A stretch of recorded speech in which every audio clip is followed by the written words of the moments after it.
Hello, everyone. Good morning or good afternoon, wherever you are on this planet. My name is Chase Jarvis, founder and CEO of Creative Live. I am so excited for today's live event with a dear, dear friend of mine, Mr. Chris Guillebeau.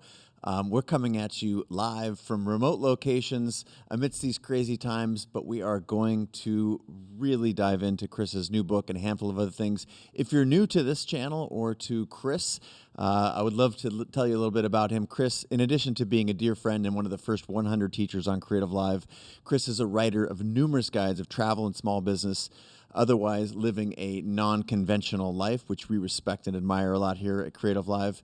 He's a world-class speaker where he talks about many of these same topics all over the stages across the globe. He's the holder of numerous world records, some of which I've had the good fortune of participating in with him, including being the youngest person ever to travel to all 193 countries around the world. He is, last but not least, a renowned best-selling author of numerous books, including The $100 Startup, The Art of Nonconformity, Happiness of Pursuit, 100 Side Hustles, Born for This, and his newest book, which we're here to talk about today, The Money Tree. And in today's event, we're going to basically follow the structure of a 3-act play. The first act is going to be Chris giving us an amazing keynote presentation covering so many topics of the book and things that he's been thinking about during these interesting times, the role that money and the opportunities that are available to us play in our lives. The second act, Chris and I are going to be in conversation, entertaining a lot of these topics. And then in the third act, we're going to be taking your questions live from everywhere around the planet. And the way that you can participate in those questions is depending on where you're watching this. If you're on Chris's class page here at Creative Live, or if you're watching at creativelive.com/TV, you can go up in the upper right-hand corner and click the chat button, and that'll open up a window, and you can ask your questions there. Myself and a couple of our team here at Creative Live are monitoring that. And, of course, if you're watching via Facebook or YouTube Live, you can just chat some questions there in the comments, and I will get those. Of course, we're not going to be able to get to all the questions, but please don't hesitate at all to ask those questions. We're going to get to as many as we can in that third act of the 3-act play. So now the moment you've been waiting for, a global book tour debut here on the internet. It gives me huge pleasure to introduce a dear friend and your guide today, and in lots of other ways, a guide to many of us across our lives, Mr. Chris Guillebeau. Take it away, Chris. Chase, thank you so much. Thank you so much, Chase Jarvis, Creative Live. Hello, Internet. I'm so happy to be here. So excited to have the chance to come on one of my favorite platforms with my favorite people and talk about the money tree, but also talk about some broader concepts that I think are very, very relevant to this time that we're all in. You know, I think when we look ahead, we go ahead 6 months from now, a year from now, multiple years from now, whatever the time frame is, we're all going to be able to look back and remember this time. Like, it's not going to be something that we forget, right, for all kinds of reasons. And something that I've been thinking about for myself is, what do I want to remember during this time? Because some of those things are already kind of set, right? That's just based on history, on current events, and so on. But I want to be able to look back and say, okay, well, all these things were happening, and in lots of ways it was really crazy, but I did something during this time. I made something.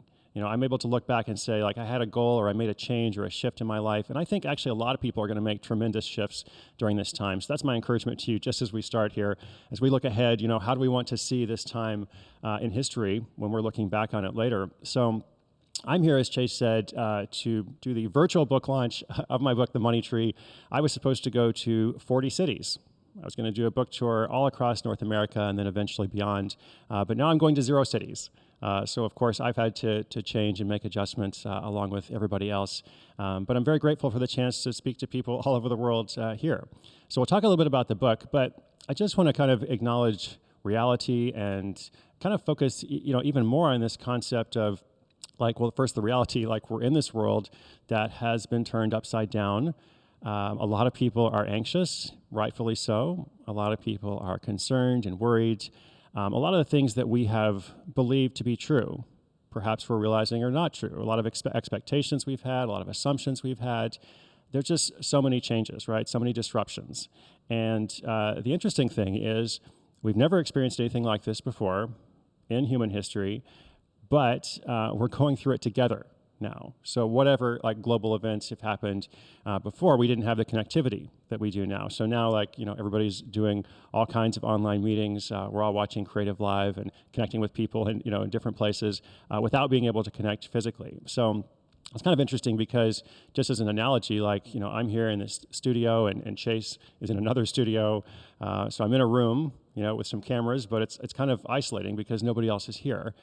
But at the same time, I know that a lot of people are here in a way, because I know that you're watching from wherever you are, in your couch, your office, on the go perhaps. So this is kind of like what life is like now in lots of ways. Like we're isolated, but we're also together. What do we do? What do you do? What do I do when everything around you changes? Like when you realize that these things that you have believed in, or these things that you have relied upon, perhaps, are not true now, or just something that you can't rely on. Or, as I said, so much has changed. So I really believe, and this is something I've been focusing on a lot, we'll talk about it here today, uncertainty and opportunity often come together. Like whenever there's progress, there are some negative effects. Whenever there is disruption, there are some positive effects. So the question is where is the opportunity? How can we find that? And one thing I really know is that, a lot of things are outside of our control. In fact, so many things are outside of our control. I don't have to tell you that, right? But if we focus on what we can influence, then I think that is the key to being able to look back on this time and say, I did everything I could to be safe, to take care of myself, to check up on people that I loved. Maybe I kind of reoriented a bit in that way. But, as I said earlier, I also did something for myself. I made a change, and I found that opportunity for myself, one perhaps, that I wouldn't have found otherwise. So that's my goal to talk with you about here today. I very much look forward to the interactive portion, as Chase mentioned. So our agenda for this presentation, this part of it, I'm going to talk about the student loan crisis, something that was scary before all of this current situation began to occur. I think it's very relevant now, even if you don't have student loans, you don't have student debt. I think it's relevant to a lot of people. I'm going to talk about a new model of earning extra income, so that if you're facing financial pressure of any kind, you can learn a new way of doing that. Essentially, I'm going to talk about the first way, the second way, and importantly, the third way. And then as part of that, I'm going to give you 14 examples, 14 pretty quick examples of real projects. Okay, so people that are using this model. And if you have listened to Side Hustle School or followed some of my other work, some of these stories might be familiar to you. You might hear an update or a bit of a refresh on them. So let's dive in. Let's talk about something scary that isn't what everybody else is talking about 99% of the time. So when I first started working on this book, I was thinking a bit about this problem of how every spring and summer, more than 2 million students just in the US alone will graduate with a 4-year diploma. It's actually 4 million students graduating, including associate degrees and such. Obviously, people elsewhere graduating around the world. And especially in North America, 70% of them will have significant student loan debt. 70% of them have debt of more than $10,000. The average is something like $30,000. And of course, a lot of people have much more than that. Now, historically, there's been this bargain where, we go to school, we choose to invest, maybe take on debt, we spend a certain amount of time, years, et cetera. But in the end, we're going to get a high-paying job. We're going to enter, a career in which we will have job security and so on. Well, we all know that's really not the case for so many people these days. And the cost of education has outpaced inflation while providing lower returns, which has created a generational wealth gap, so that millennials are now much poorer off than preceding generations. This is either the first time in history this has happened, or it's certainly the first time in a very long time. So those are just a few statistics. I don't need to tell you any more about that because you already know what a problem is. And just in case you forgot, because I know you didn't, all of this is taking place in an uncertain time. Okay, so we have all these things going on. And if you don't have that problem of student debt, if you don't know somebody that does, which you probably do, then any kind of financial pressure, if you have lost your job, if you are underemployed now, like so many people are, or even if you still have a good job, but you're a little bit worried and afraid, rightfully so, then you are facing that kind of situation of insecurity, of uncertainty, of okay, what do I do? What can I do about this? So that's what we're going to talk about here, solutions, practical responses. And speaking of responses, I want to show you a couple of ways that we tend to respond. to this problem. When we're feeling financial pressure, there's a couple ways that we tend to respond. One of those ways is we get mad. Okay, we get really mad, and the object of our wrath tends to vary. It might be we're upset at another generation. Like, why did you leave us in this place? We're mad at the government. We're mad at corporate America. It could be a political system. We're upset with capitalism. We're upset with socialism, something in between. Whatever it is, we get really mad. So here's the thing. It's not that there is nothing in the world to be upset about. It's not that any of these parties are innocent. It's not that there's not a place for righteous anger. The problem is that after you're mad, you're still in the same situation you were before. Like, your fundamental situation isn't changed. So getting mad actually doesn't solve the problem. The other thing that we tend to do when we're in this state of anxiety or even panic or desperation for some people, we embrace extreme frugality. And we're like, I can't spend any money at all. I need to stop buying my coffee. And if I deposit that $4 I was going to spend on my coffee, then 10 years from now I'll be able to buy a coffee maker, and I can make my coffee at home, and then I can deposit another $4 in 40 years. If I don't get hit by a bus, maybe that will contribute to some retirement, again, some point in the distant future, right? So that's not really going to solve the immediate problem. That's not really going to help you be better off. Maybe eventually one day, but very, very far in the future. So I believe those are the responses that we tend to gravitate towards. But if you have this problem, whether it is student loan debt, whether it's another kind of debt, whether it is unemployment, underemployment, the lack of job security, just feeling that your choices are limited because of finances, this is the only real solution. This is what you need to do. You need to actually increase your income. Not just, cut back on the coffee, not just get mad. You need to increase your income, and it's a two-part process because you want to increase your income and decrease your dependency. At this point, you're realizing maybe some of the things that we've depended on before are not actually that reliable. Job security is really not a thing. So how can I lessen my dependence on external parties? How can I create more security for myself? And I've been talking a bit about money. The new book is called The Money Tree, right? And I've been thinking a lot about it because I'm the first to say that money is a tool, right? Money is a resource. Money is it's not about pursuing money for the sake of money. It's just about what you can exchange, that money for, and so on. Ultimately, we're all interested in life purpose and life meaning. How can we, live a fulfilling life? How can we contribute, to other people's lives? How can we be of service and such? But at the same time, this whole thing about why are you focusing on money? The people who tend to say things like, well, money doesn't matter or money isn't important, those people tend to have money. Do you know what I mean? Those people actually tend to have enough. And I have never heard, in all the emails I get and communication I get, I have never heard someone write in and say, I just lost my job. Please stop talking about making money. So I want you to understand, if you're in a situation where you are okay right now, then that's great. But millions of people are not. And so when you're in debt, this is the key point, many of your choices are made for you. You have these limitations, you have these constraints. All of us now are experiencing all sorts of limitations and constraints on our ability to live daily life, our ability to travel, how we interact with people and such. Well, if you are in this situation of crippling debt or some other financial pressure, that is your situation all the time.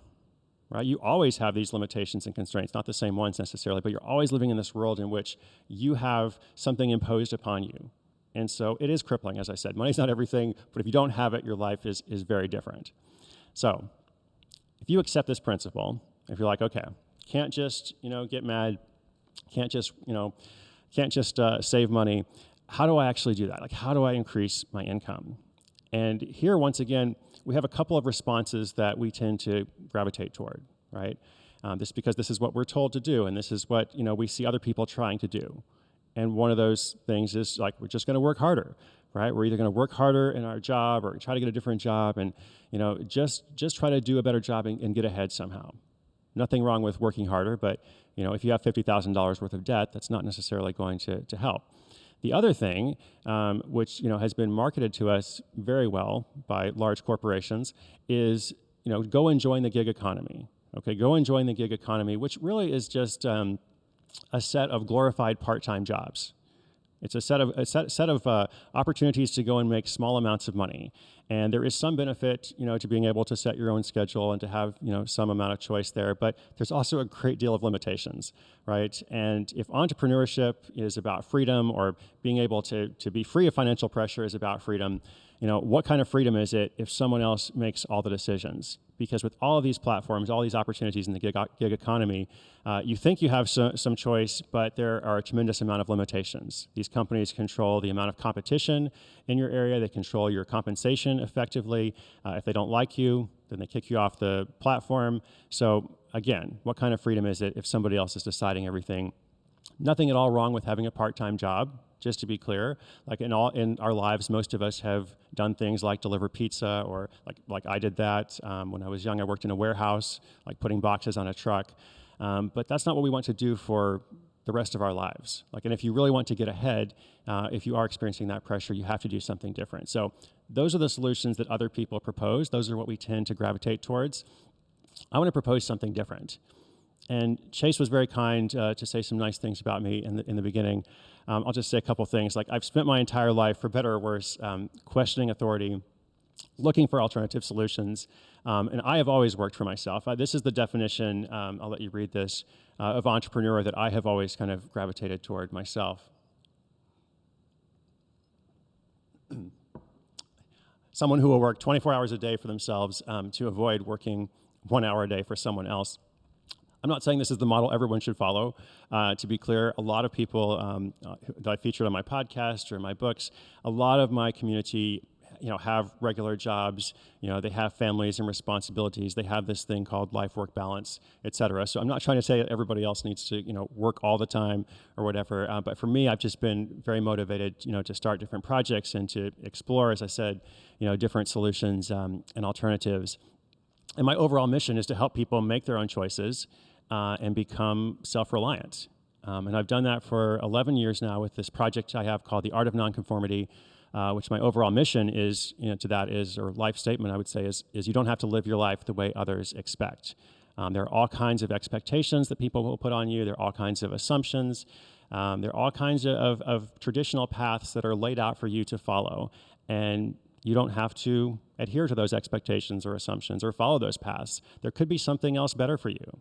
It doesn't mean that everyone is lying to you about everything. It doesn't mean this is not like the Matrix, everything you've heard is untrue. But a lot of what you have heard may not be true for you. And that's the whole point. Or it may not be true for you at this time in your life, at this season in history. Another thing I really believe is that nobody will care about your well-being as much as you do. So even though there are good jobs, there are good companies, it's not like I completely mistrust, every organization or large structure. Nobody's going to care about you getting ahead, you having more security the way that you do, or the way that you need to. So what I want to talk about here is the solution called the third way. And this is the model that I've developed in this new book, The Money Tree, a story about finding the fortune in your own backyard. And this book is essentially telling the story of a young guy named Jake who has a pretty good job, a decent job at least, and he is a hard worker, but he's really struggling, like so many people. And he had a lot of student loan debt, and this debt is affecting every part of his life. It's affecting his relationship. It's affecting his day job performance. He's getting evicted from his apartment. All this kind of stuff is happening. And what happens in life sometimes is all the pressures arrive at once, right? It's like you have one thing and you're like, I'm dealing with this, and then something else, comes along, and it's like this piling on effect. And so he's trying to figure out, what can I do? How can I get out of this situation? And he, first tries, to just work harder, and he considers, becoming a rideshare driver, but realizes, that's not actually going to solve the problem effectively. So, he ends up going to a group where everybody's in this situation or similar situation of trying to create something for themselves, and they're all trying to do it without spending a lot of money or taking a lot of risk, which I'll come back to. So I mentioned the third way. What's the first way and the second way? The first way of starting a business, if you go back traditionally, when I was young, I thought about, really young, as a kid, I thought about one day I want to own a business, and I was always thinking about it's going to be like a retail store. Or I don't know if I was thinking about a coffee shop then, but this is like the classical model, mom and pop store, right? You're going to open the dry cleaner or whatever. And that requires capital, one way or another. You usually have to borrow money, whether it's from the bank or from your parents or from your own savings, some other source. It involves risk, like it might work out, but it might not. And if it fails, there are pretty significant consequences. And there's also a long time frame to it, for all these kinds of businesses. Like it's going to take a while before you know if it's working or not. And you could, end up spending years on a project that ultimately fails. The second way is the way of the startup world. So this is like, every company in San Francisco or Tel Aviv or Berlin or wherever making an app, or doing something that also requires capital. It also involves risk. Lots of things can go wrong. And to obtain that capital, you usually need to have connections, which is another asset, essentially.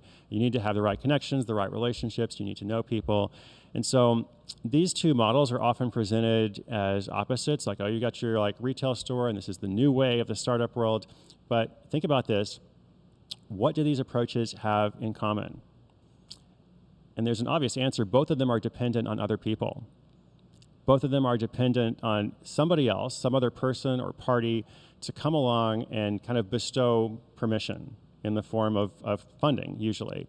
But it's dependent on some other circumstance, which, if you think about, is really another way of saying both of them are dependent on something outside your control.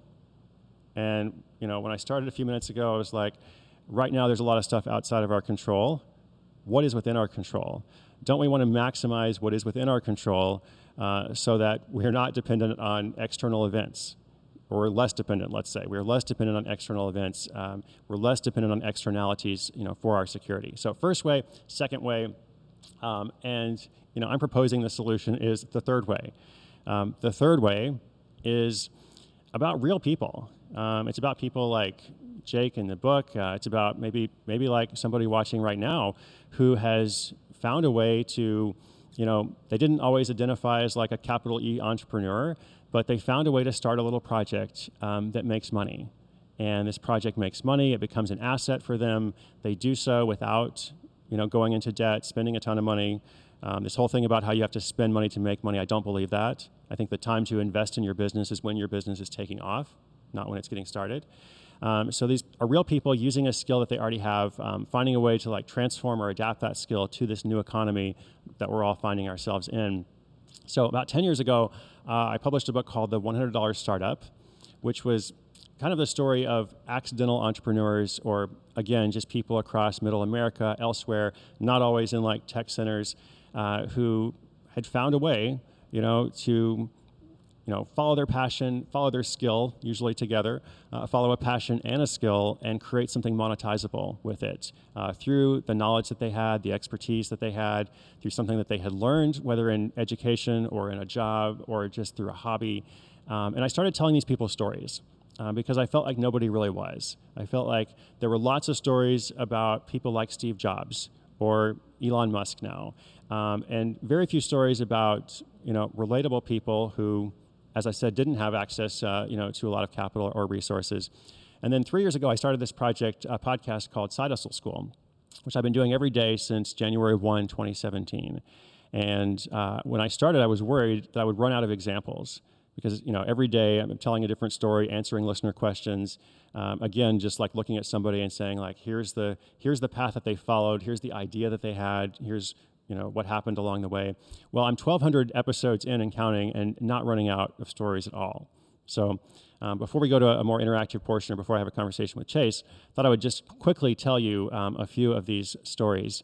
One of the ones I really liked recently was a guy whose name was Dan, and he was a line cook in St. Louis, kind of working in the middle of the night, making pancakes and eggs for people who came in.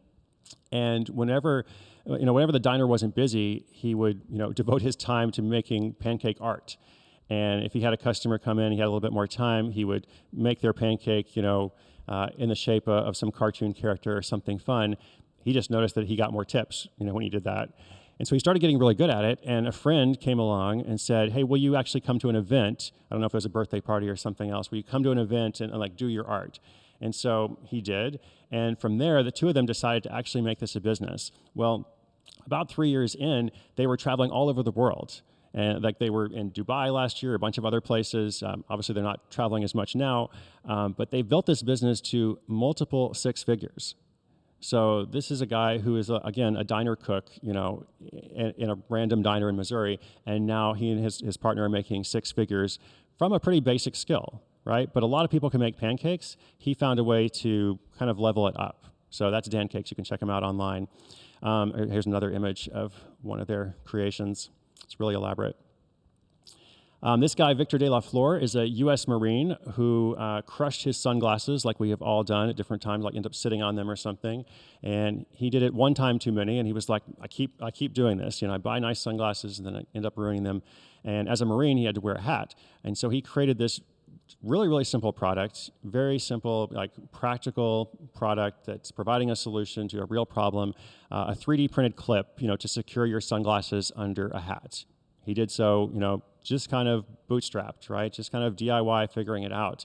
Well, when I featured him last, he had nearly matched his salary as a Marine with this side hustle, right? So he's still, in service, but he's also earning this extra income, which, as I said, is quite substantial. So he has options going forward. Maybe he'll go more into this, or maybe he'll just continue earning that extra money to prevent debt, to build security for his future. One more here. I told this story on my last book tour, but I like it so much I keep coming back to it. This woman in Washington, D.C., Danielle Fang, she was a volunteer going to in-person classes, teaching immigrants or tutoring immigrants who were studying to take the U.S. citizenship test. Now, this test is hard. If you are a U.S. citizen, if you were born in the States, you might have a hard time passing it. So you have to have a lot of specific knowledge. So people really have to study for it. And so one day she started uploading her tutorials to YouTube, and more people started watching. And then after she had enough of an audience, YouTube began putting some ads on those videos, and she gets a portion of that revenue. So anyway, now she has built this business. It's like a service, like she's helping people, but it's also for profit for her. When I last talked to her, she was making something like $4,000 to $5,000 a month from this, and hundreds of thousands of people are watching these tutorials. And I love this model because she is doing something that she used to do for free, like she was a volunteer. And now she's compensated for it. She's also reaching a lot more people than she ever would otherwise. And the people who are benefiting from this work she does don't pay anything for it because of the model of Google and YouTube, right? So lots of examples like this, lots of ways that people have found something that they know about or solved a common problem like the last guy I mentioned. As I said, 1,200 episodes and counting. Keep finding stories. I keep finding more and more. I'm just going to give you a quick little overview here, a quick little rundown of a whole bunch of others. I'll go really quickly. And all of these are real businesses. So it's not like somebody has an idea. These are all profitable businesses that I've featured in just the past 3 months. Somebody was doing accent training. Somebody was doing custom confetti. Talked to a woman who was a belly dance instructor. And now she's doing online belly dancing tutorials and like belly dancing virtual bundles, actually doing pretty well with it.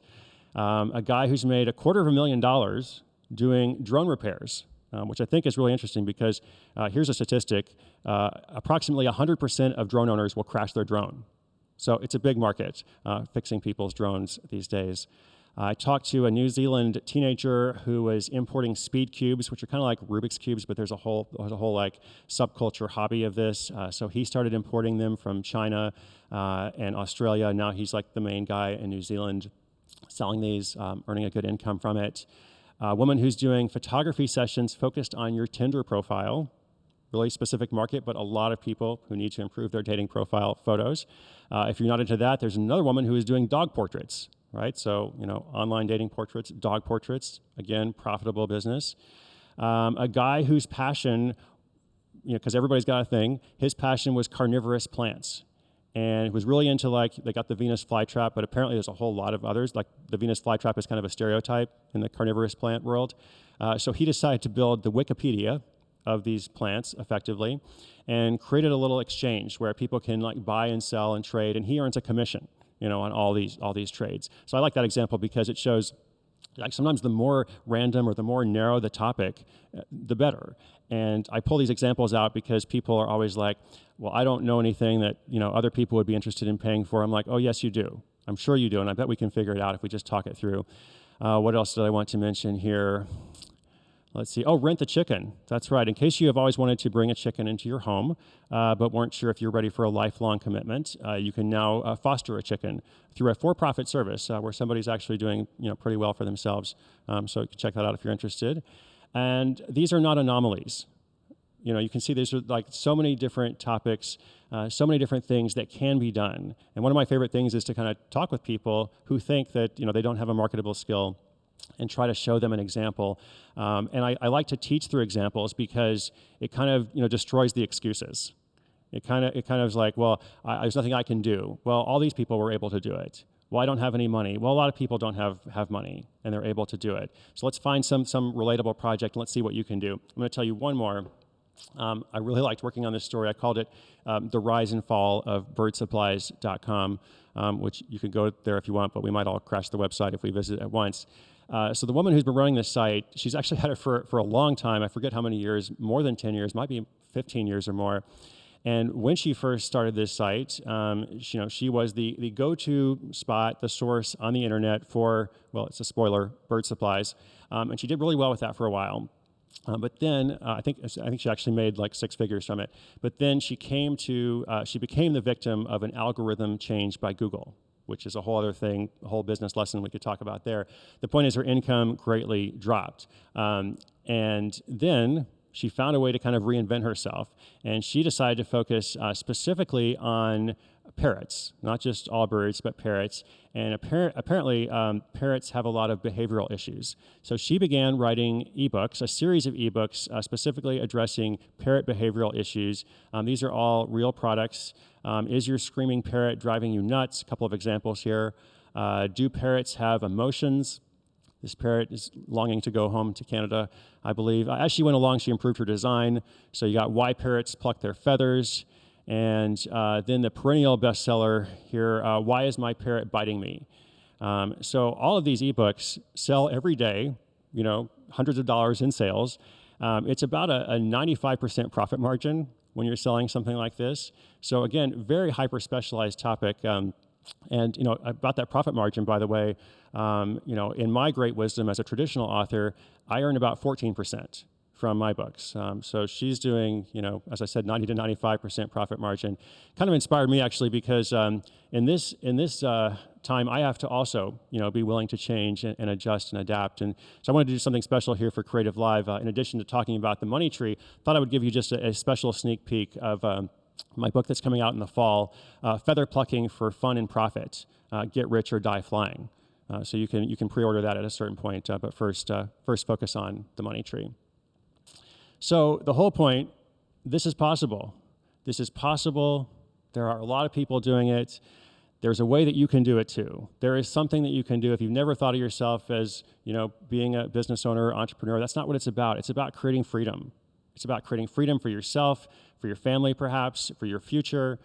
In this world of uncertainty, that's what it's all about. So here's one quick minute about the book, maybe 90 seconds, let's say, and then I'll have a conversation with Chase and then take whatever questions you have. My one request is, I'm trying to get this out to as many people as possible, both in terms of the book, just because it's a weird time to debut a book. 99% of the media attention in the world is focused on a single topic right now, so it's kind of hard to break through. I was supposed to do the 40-city tour. Now I'm not. I really want to reach people with the book, but more important is I hope the book is actually going to help people, and I want to help people in this situation of financial pressure. So a couple things we can do. I've got something coming out that's not ready just yet, but I will announce it here for the first time, more than just my new ebook. We're creating an online book registry, the world's first blockchain-enabled online book registry to allow people, two groups of people, to come to the site at moneytreebook.com. If you are experiencing any financial pressure, if you have lost your job, if you have significant debt, or you're just worried, because a lot of people are, then you can put your name down to receive a free copy of the book. And then anybody else who would like to be a donor, be a book donor, can come and purchase 1 copy, 5 copies, 10 copies, whatever, for any of those people. And you can purchase them for someone you know or for a stranger. And if people choose to opt in, then we're going to have a way to share their information, so you can actually get to know the person who you've given books to or have received a book from. There's a post online with the hashtag moneytreebook.com. So as I said, that registry is not ready yet, but it will be shortly. And I will also be contributing to it, by the way. I will be contributing my author royalties, such as they are, for the first 3 months, everything that comes through this process to Teach for America and another organization that we haven't announced yet. But 100% of my profits will be going to that. And I'm also going to be investing in buying copies of my book for people who need them, which is kind of backwards now that I think about it. So I really should listen to my podcast at some point. But the point is, I really am invested with this book and this message, and I want to help people, navigate this time so that we can come out of it and be better than we were before. That we can come out of it saying like, wow, that time sucked in lots of ways, but yet it also kind of enabled me or nudged me or pushed me towards something that I wouldn't have discovered otherwise. That is my hope for so many people out there. I really believe, as I said, we're going to see lots of transformational shifts. So as I wrap up here, I wanted to share something with, this is the last thing, like if you only remember one thing from our time together, I thought about asking, to pop your answer to this in the chat, and if you have your answer already, you can do that. But this is like a more complicated question than like, what did you eat for breakfast today? So I totally understand if you don't have an immediate answer to this question and you want to think about it for a while. The question is, what is your life motto in 4 words? And the reason I bring this up is because I realized recently what mine was, which I'll share with you here. And when I kind of encapsulated it, I was like, oh yeah, this is how I've been living my life the whole way, this is how I've been living my whole life, but I never had a way to just codify it like this. And so my answer, what I wanted to share with you is, like, whatever you're going through, whatever you're experiencing, whatever path you're on, whatever you're trying to figure out, my 4-word, life motto is, there is another way.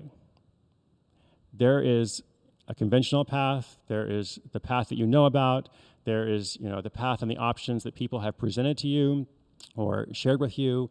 There, are all the things that you were supposed to do or expected to do or assumed to do. And all those things are fine. It's not like, as I said, they're all a lie or they're all wrong or bad. I just want you to know that there is another way. There really is. And when we're in this time now, this time of uncertainty, anxiety, there is another way. There is a way through, right? If you are experiencing that pressure, if you are like, man, I don't know what to do next, short term, long term, like I don't have every single answer for you. Part of the value of self-reliance is like, let's all figure it out together. But there really is another way. So I hope, as I said at the beginning, that we can all come through this, look back and say, all right, I'm better now than I was before. And I want to do everything I can to support people in that. So this slide says thank you, which I think reminds me that I should say thank you to Chase, thank you to the Creative Live team, and thank you to everybody out there who is watching from wherever you are in the world. Thank you so much. Yeah. There's like a standing ovation here in this, this room. I'm just imagining it. Amazing, man. Thank you so much for that. And as you were thanking people, we literally have people from all over the world. We've got people from Scandinavia, people from South Africa. I see some Europe. We've got the full gamut here. So Awesome. Thank you so much for reaching such a diverse and inclusive audience. We've been friends for a long time. And one of the questions I'm seeing in the chat, and one of the questions that I had, if you remember, we sat down over an Italian meal the last time you were in Seattle, when we could actually be within 6 feet of each other, Right.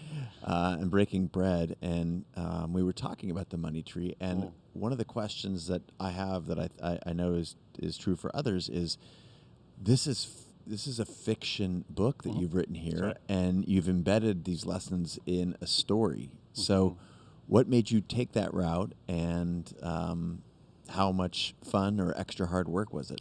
Two-part question. It was extra fun and extra hard work. It was both.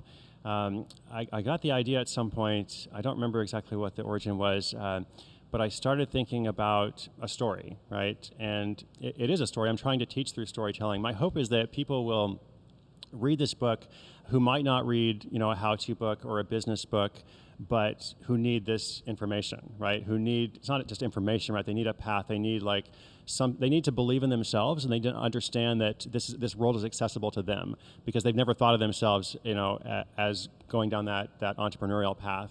And so often stories are far more effective, than a how-to book. and they're often more memorable. Like you can remember a lot of stories more easily than you can remember like a 6-step checklist.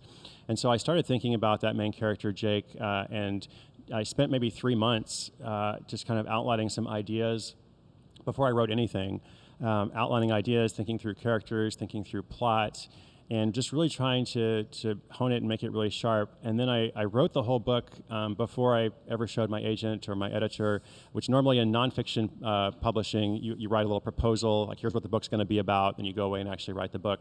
So I did it the other way around. I wanted to actually, first prove to myself that I could do this, write something that I felt that was high quality. And then just like, then kind of say, okay, here it is. Like, what do you guys think? And I was very happy that that people really believed in it at the publishing side. But yes, it was a lot of fun because I hadn't done it before, and it was also a lot of work. I think I wrote maybe 7 or 8 drafts of this book, and normally I'll write about 3 drafts, maybe 4 drafts. So I put a lot into it. So I think there are lessons. I think you can read it and be entertained and be inspired, but hopefully you'll also kind of go away with a sense of here's what I can do next in my life. Well, I found it incredibly inspirational as someone who's written a book and knows how hard it is. Right.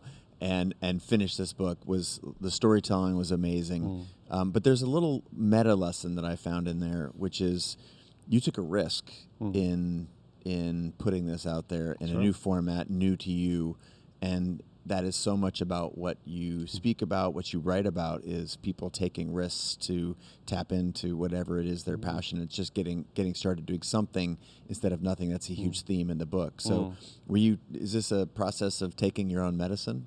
Absolutely. I mean, it is a bit of a risk creatively, and in the publishing world, just like any industry, it's like once you get on a certain track, that's the track you're supposed to stay on, and you can achieve a certain amount of success as long as you're on that track. But there's no guarantee if you jump tracks, you're going to be successful. But for me, it's not about success, quote unquote success. It's about meaning and purpose, doing something that I believe in, creative work. Obviously, anybody watching Creative Live believes in that value. And I just feel it's needed, and so I hope the book sells well. Like I want my books to do well, but ultimately I want it to reach the right people. So whether it's a risk or not, it's something that I'm very happy to do.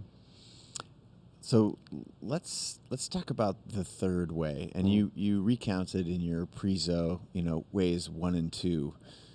Do you feel like the third way is it the future? Is it just by the title itself, like the third way, it means it's another way. Right. But is that more what the future is going to look like? I mean, let's just to be super blunt. Sure. We're entering a time where we can't go back to a lot of things the way they used to be. Some form of sort of normalcy will return, but we've shifted gears and we're onto a completely different universe. So is the third way a growing part of the future, or because we've been hit with this pandemic is going to scare people away? Yeah, I'm glad you said what you just mentioned about how we're not going to go back, to the way things were. I think that's really important to stress. And a lot of industries are not going to be the same. A lot of jobs are not going to be the same. And so, if you're in a situation like that, I think the wrong thing to do. If you're in an industry that has taken a market decline, the wrong thing to do is to just kind of wait it out, right? The wrong thing to do is like fight reality and wait it out. I talked to somebody the other day who is a flight attendant, and he asked me, he's like, when do you think travel is going to pick up again? And I'm like, just to be honest with you, I think it's going to be a long time. I think it's going to be a very long time. I think it's not going to be the same. And if anybody tells you that, it's going to be okay and what you should be doing right now is putting your flight attendant resume on LinkedIn and contacting other airlines, I think they're just trying to make you feel better. Yeah. So you need to understand, like, it's going to be different, as you said, Chase. And then, as for the third way, well, I think it's both the present and the future, and in some ways it's the past. Like, I like to always be clear when I talk about this kind of stuff. We often present entrepreneurial models from a very Western perspective, and I've spent a lot of time traveling the world, going to some really poor countries. Lived in a number of poor countries before, in Liberia and Sierra Leone, on a hospital ship in West Africa, and in those countries, the majority of countries in the world, in fact, if you kind of go out of the city and you go into the village, everybody has a micro entrepreneurial project. Every person there is side hustling and buying and selling and trading, and this kind of commerce has existed since commerce has existed, since the beginning of time, or since people were buying and selling. So the reason I say that is because this has been happening a long time in lots of different parts of the world. What's different now is access to networks, connectivity, globalization, e-commerce becoming mainstream. Just the idea of people being able to do this, is now mainstream, which is good. Like the joke I tell, which is true. My parents are probably watching. Hey, Mom, 20 years ago when I was working for myself, as I've always worked for myself, I was 19 and was starting to sell things online with eBay. I didn't know anybody else who was doing this. I couldn't go to a coffee shop and see somebody else, there working on their consulting business. And so I think my parents were kind of worried about me. I think they were kind of like, we know Chris is doing something on the internet, but we hope it's not bad. We hope it's not drugs or porn, And I was like, there's more than two industries, on the internet, just so you know. But now nobody thinks that way, because in every coffee shop, or, if you can't go to a coffee shop now, everywhere people are starting their own little website. They've got their stuff, so that's what's different. And is it the future where more people create their own dependence and security and, can point to an external source of income like the U.S. Marine that I mentioned? It's not like he doesn't have a fulfilling job. He's doing this in addition to that. I hope that more people, will do that, because it just makes their life better. Amazing. So I finished the book this morning. And I specifically saved the last 40 pages for, I was fortunate enough to get an advanced copy. Thank you so much for getting me one of those. And just so it was extra fresh for me. And I couldn't help but go back, and I've got a lot of dog-eared pages here. But one of the things that, I happen to know you personally and have for a decade or so, and that's I'm grateful for that. But I also saw things that I was weaving in my mind, like, there's an autobiographical sensibility here, and I don't think that it's certainly not a one-to-one. But how much of the book did you feel like you layered in there intentionally? And I'm guessing, as your friend, that there's some stuff that maybe it was unintentional, but of course I'm just presuming. So just talk about the how personal some of the writing was for you. I mean, it was very personal because of the nature of it being fiction. It's not that I said that the main character, Jake, or any other character, is based on me. I think I can see parts of myself in all the characters. I mean, there's a character who's not very nice as well, and I can see parts of myself in that guy, to be honest, right? To be fair. So it's not meant to be, autobiographical in that sense, but one of the things that Jake has to do in the beginning is his mentor Clarence challenges him to make $1,000 in the next week. And at first, Jake is like, well, how do I do that? If I knew how to make $1,000, I wouldn't be in this position. But basically, Clarence says, figure it out. And so Jake starts selling his textbooks, his old college economics textbooks, on an online auction site. And that's what I did 20 years ago, essentially. And then he realizes from there he can see what the other auctions are selling for, and then buying and selling, arbitrage, et cetera. So I mean, I have some experiences like that. And then the middle portion of the book takes place in Ethiopia, which the continent of Africa is very close and personal to me. And so Ethiopia is different from West Africa, but still some of that is there. That said, one of the things I've been hearing from some of the advanced readers, like some of the people who are on Side Hustle School, we sent them a copy of the book.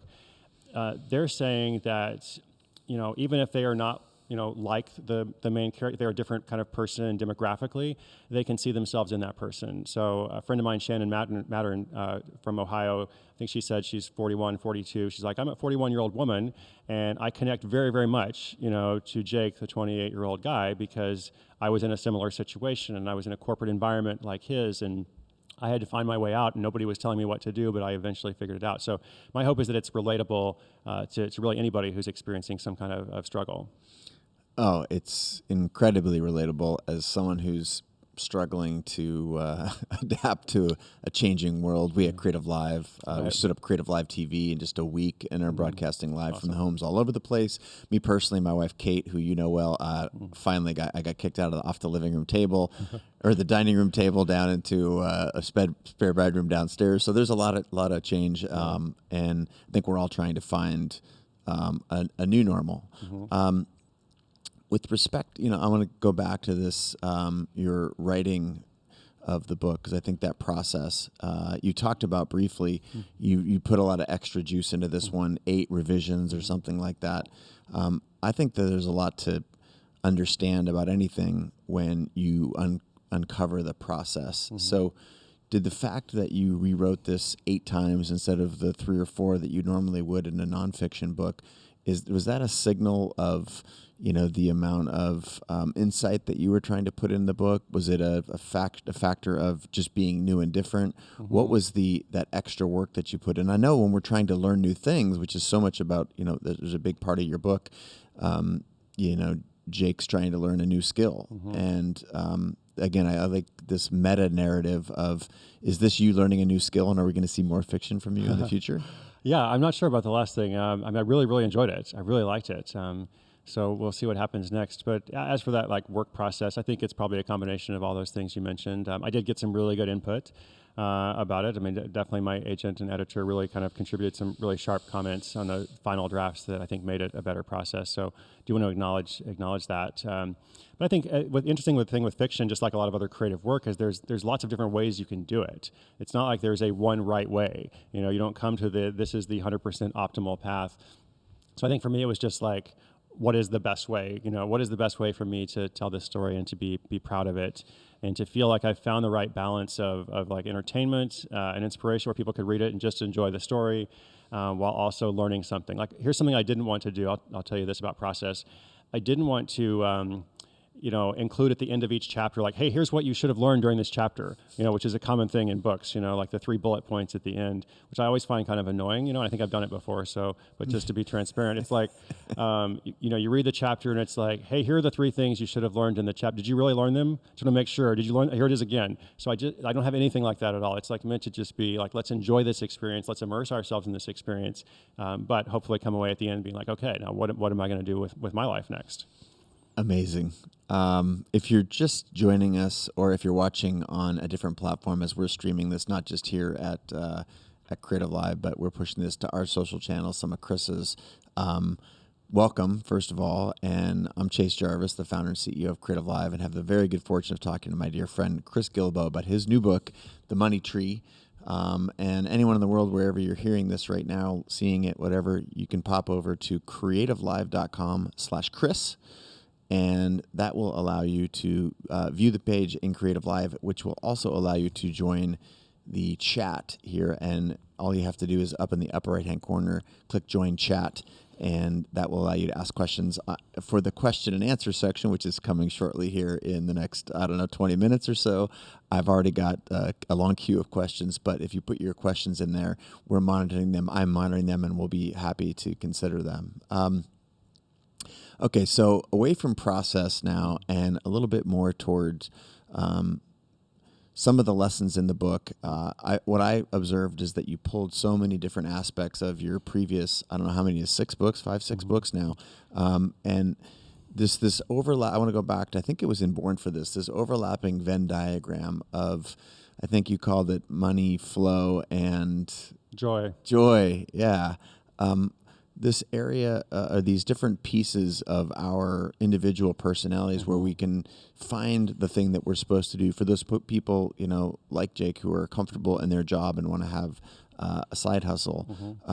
Can you walk us through that? That's still the most profound way for that I know of. I've adopted it. I always credit you, but just so you know. But just for the people right now who are saying, "Oh, cool! I'm bought into this idea. I want to have a side hustle. I just don't know how or where to look." So, can you coach us on that? Yeah, there's a couple of things there. I mean, it's. I appreciate you saying you bought into it, but I actually think you were one of the inspirations for it when I was thinking about what is this trifecta and who is living it out.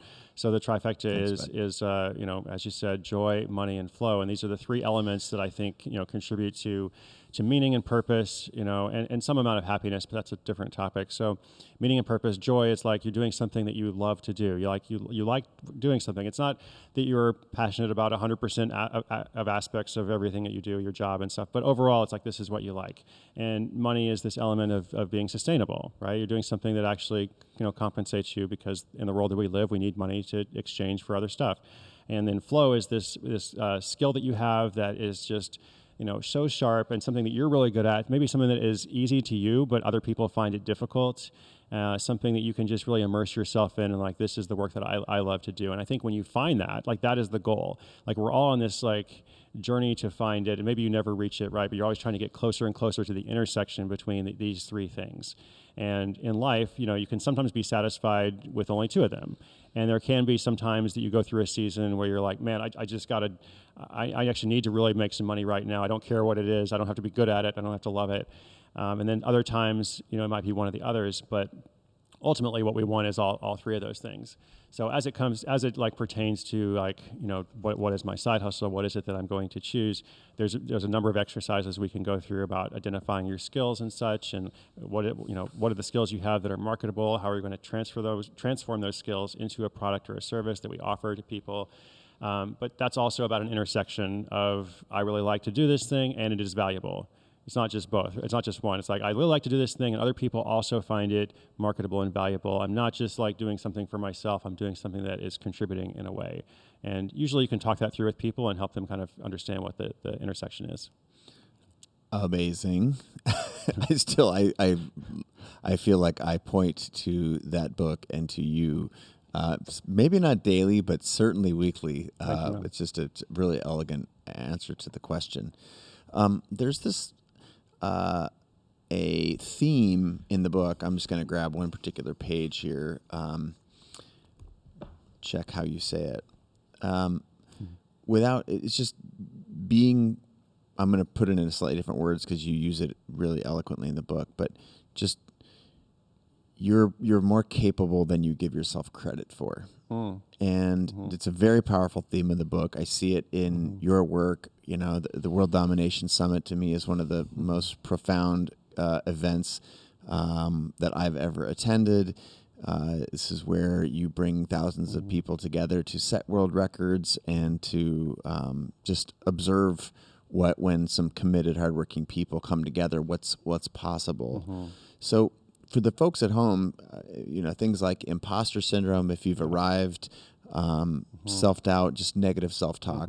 I think I want to know, and I think it's a popular question. It's something that's getting talked about in the chat room right now. Like, how do you do you have a prescription for overcoming that? How do you remedy it yourself? Talk to us about how you think about it.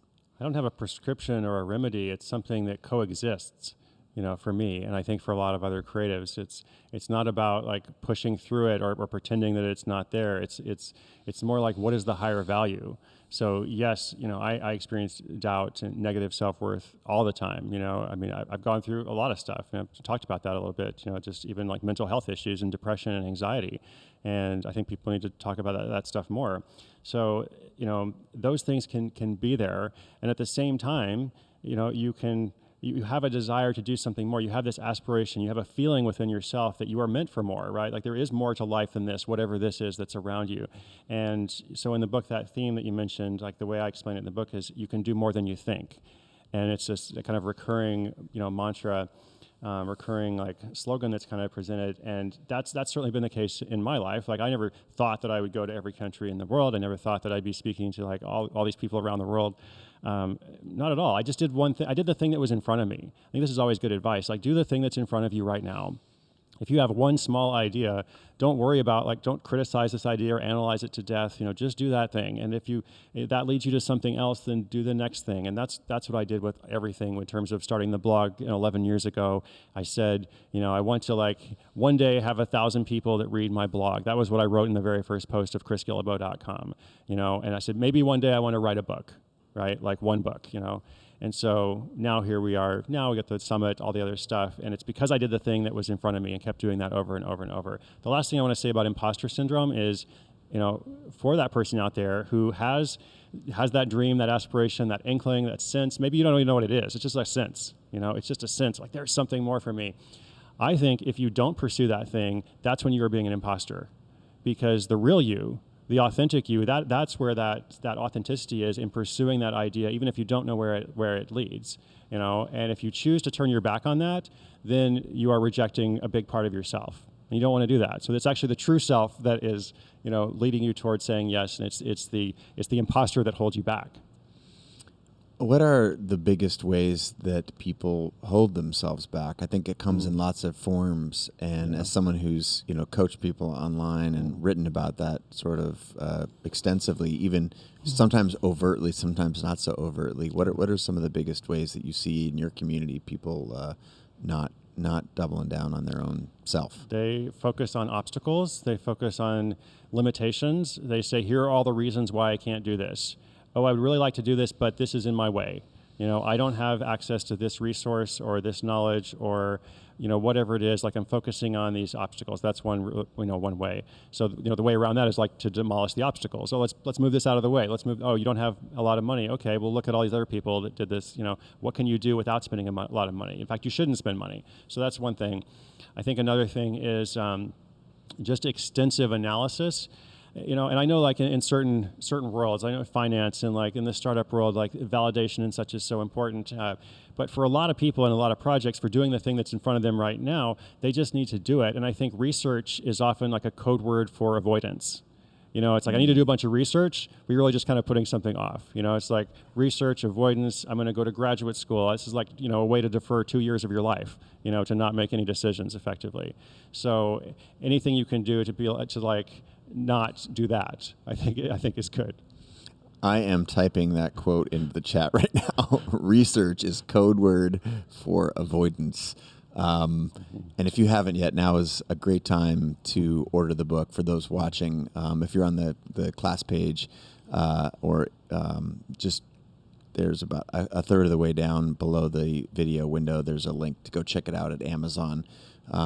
The book drops this coming Tuesday, but pre-orders mean a lot to authors. That's right. And whether you can support your local bookstore and you know their URL wherever you might be, Powell's or Book People or wherever you are, that link is available right there in the middle of the page at creativelive.com/Chris. So I'm sure Chris would appreciate you picking up a copy. Thank you. Of course. I want to keep exploring this thread of obstacles. Part of the, I hear people list resources that they don't have. Money, I hear, time, I don't have enough friends, I don't have an audience to sell my thing to. For the people that see this, you talked about hurdles, but to me there's a whole bunch of things that are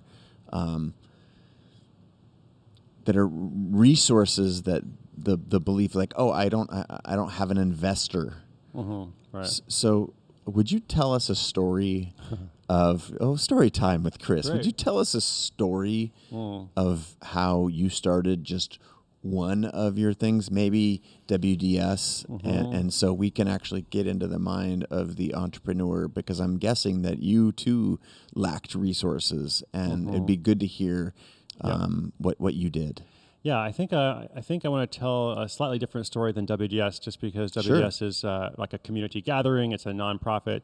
I love it, but I want to focus on like a money-making kind of example for somebody. So when I started writing my blog, The Art of Nonconformity, it was completely non-commercial. It was very poorly written. I had to just figure things out as I go. So your first blog is always going to be bad. Your first podcast, whatever it is, you got to get started. And it's all there. Like, people want to go back and look. It's it's still preserved. So it was all non-commercial. I did kind of vague and stuff. But at a certain point, I started writing about my travels and going to every country in the world. And a couple of times I would delve into some logistics of like, here's how I booked this round the world plane ticket, because I was really into this thing called travel hacking. I was a geek about frequent flyer miles and mistake fares and round the world tickets. And there's a whole industry about that now. But 12 years ago it was much more nascent. And so I'd write a little bit about that, and I got a lot of questions. Like, people were asking me a lot, like disproportionate number of questions about this, and I was like, maybe there's something to this. And so, I started, creating some ebooks, not ebooks about parrots, but ebooks about, around the world travel and such. And I sold them like with a super soft sell. I had the softest sell possible. I was like, hey, I've got this thing, but don't worry, if you don't want to buy it, you don't have to buy it. It's, if it's really, if you're really interested in it, go here. And like the first one I put out, it was like I sold like $1,000 worth, and I was without trying to sell it, and I was like, oh, this is interesting. So I started just kind of like delving into that more, and ended up creating a membership site called the Travel Hacking Cartel that I operated for a number of years. It's now closed, but did that, and so the point there is, I paid attention to what people were recognizing and paid attention to what people were asking me, and I never really thought, I just didn't assume that would be a marketable area of expertise, but because people kept asking me. So I find a lot of stories actually on Side Hustle School come about because people's friends or colleagues or family, are asking them for something, right? They're asking them for knowledge or for a product. Or there was a woman in California who baked cheesecake and made enough cheesecake to pay for her college, like a lot of money, right? And it was because she made cheesecake for a while, and her friends, oh, this is really good. You should give me one to take to work, and give me one. So she kind of just expanded from there. So paying attention to what people ask you, and it's like a recognizing you as an authority, and also expressing a demand. And for anybody who's wondering about that travel hacking stuff, you've got 2 classes on Creative That's right. Live. One, become a travel hacker, and the second, make your dream trip a reality. So if you go to that little, what is that, a magnifying glass on the Creative Live site, and you type in Chris, G-U-I, just start typing your name will populate, and you can check out those classes. They are spectacular. So I want to go back a little bit now to this overlapping sort of 3 things and the story that you just told, because an element of both of those is creating for yourself, but listening to the market. And, it seems to me to be some alchemy rather than it's not necessarily science, and it's not just art, right? But there's this, what I perceive in you is just this strong sense of intuition, and then also an awareness of the community that you built around your products. Early Art of Nonconformity, the Travel Hacking Cartel. You talk about it so eloquently, but I think there's 2 really distinct ingredients there. So help us understand how you balance those 2 things. So I really think intuition is probably, I don't know if I would say it's overrated, but it's more something that's developed. Like you gain intuition, it's not innate. You gain intuition by trial and error and experience, and by trying a bunch of stuff and seeing what doesn't work. Then maybe the next time you have a little bit more knowledge or awareness of what might work. So this is something that everybody can develop. This is not something that is bestowed upon special people. I often say that the most important skill people can develop if they're learning to spot entrepreneurial ideas is curiosity, which is really just a trait, but it's not something that is taught. But if you can develop your sense of observation and noticing problems and listening, as you said, and then the second part is taking action on that. Like if you're paying attention and taking action, you're going to go far in life. You're going to be able to do a lot of different stuff. So there's nothing special about this. There's nothing special. I think the other thing is that things are always changing over time, right? And the example that I used to give, I wrote about this in $100 Startup. This is really funny now because I said, you can't just follow any passion, right? Like there's lots of stuff that you might be good at, but nobody else is going to care about it. And I said, when I was 20, I was really into playing video games, and I was good at playing video games, very passionate, but nobody was coming along to give me a check and say, hey, Chris, go play video games or whatever. So it's like you fast forward, 20 years, and now people are actually getting paid to play video games. Insane money. They're getting paid millions of dollars. I know. Athletes. I missed my calling, I think. So there's always something there. So, but keep talking about that, because I feel like this is something that people don't get. Like, what does it mean to develop your curiosity? Keep going. Real life example, please. Yeah. Okay. I mean, actually, let's talk about that. So the joke about the video games. So even though these people are getting paid, like we're talking about Twitch streamers or anybody else, to ostensibly play video games, really what they're doing, if you look at it and analyze it, like we've done on a couple of case studies on the podcast, they are community builders. And so it's not, in most cases, that they are better gamers than every other person on the planet. What they do is they spend a lot of time cultivating community and connection and chatting with people, and people are going to watch their streams because they have a sense of belonging and identity to it. That is what the value is. And I think a lot of people don't understand that. They think it's just the games or just the whatever it is. And so in this day and age, like now, people are asking, sometimes a question I get a lot is like, what are the opportunities right now? And people tend to think of practical stuff. They're like, well, I wish I had invested in, Zoom or some other, web conferencing thing, years ago. I wish I had started that hand sanitizer company I dreamed of when I was a kid. But I think what's more, to go deeper, people are looking for connection. They're looking for community. They're looking for that shared belonging and identity, however we can find it, since we are socially distancing and all that stuff right now. So that is that's the opportunity. So if you're trying to develop your curiosity, what can you do to contribute to one small part of that issue? Not solving the problem for the world, but what can you do with, the 5 people that you know, or your 50 friends on Facebook, or whatever it is. You talk at length. You've already talked about it a little bit in our conversation, and in your writing is about the relentless willingness to just take the next step, not to see the whole staircase. Is there a world where, or is there a time in your life? We want to know that Chris isn't perfect. Sure. Was there a time where you told yourself a big story about how everything was going to go, and it went very differently than that? Yeah, that's a great question. There's probably many times like that. I want to think about it for a second, so I give you a real answer. I mean, the situation that I'm in right now is a lot different than I expected, and in the sense that, like, on Monday I was supposed to be in San Francisco, and then LA and Chicago and Denver. Like, I have the whole itinerary memorized. I had 35 plane tickets booked, and hotels and venues and such. And so when I realized I had to postpone that, I was disappointed. I was sad. And then, about a day later, I was like, okay, I can't change it. This is obviously outside of my control. So if I just focus on that, I'm going to be miserable. It's like, there's a quote about, like, you're not sure what the key to being, happy is, but the key to being unhappy is to, like, try to control stuff that you can't. And I heard another quote the other day about, like, it's not the future that produces our anxiety, it's our attempt to control the future that produces anxiety. And so I had to, like, reframe and said, okay, I was going to do all this thing. What am I going to do now? So the commitment that I've made, I'm still kind of fleshing it out, but the commitment that I've made is, in April and May, I was going to be on the road, for all those 6 to 8 weeks. I'm going to spend the same amount of time that I was going to spend, speaking at events, every night. I'm going to spend the same amount of time just showing up and being present and doing live streaming and, doing meetings for people who are out of work or struggling, speaking to groups remotely, just being there, and all for free, right? Just trying to be present. And I think, that'll be interesting, right? Like, I'll be interesting to see what comes out of that, but it's not what I expected. It's definitely like a detour. And at the same time, like, there has to be a way forward. Amazing. All right. And speaking, I loved how you took that question and applied it right now. I think it's so prescient, and to continue pulling on that thread.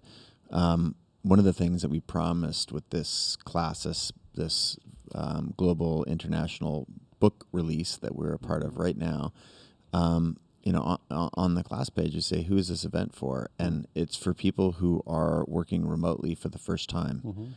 So can you give some specific advice to those people? Like, you wake up and you're like, okay, I'm used to going into the office and pulling my pants on and, combing my hair and going out. And now, people are getting dressed from here up. Yep. And, right. And we've got all kinds of different. So what would you, what info would you give to those working remotely for the first time? Yeah, and there's that time of day, you've got the sunset and lunchtime, and sunrise, sunset, lunchtime, and then the time of day when you change from your morning pajamas to your evening pajamas.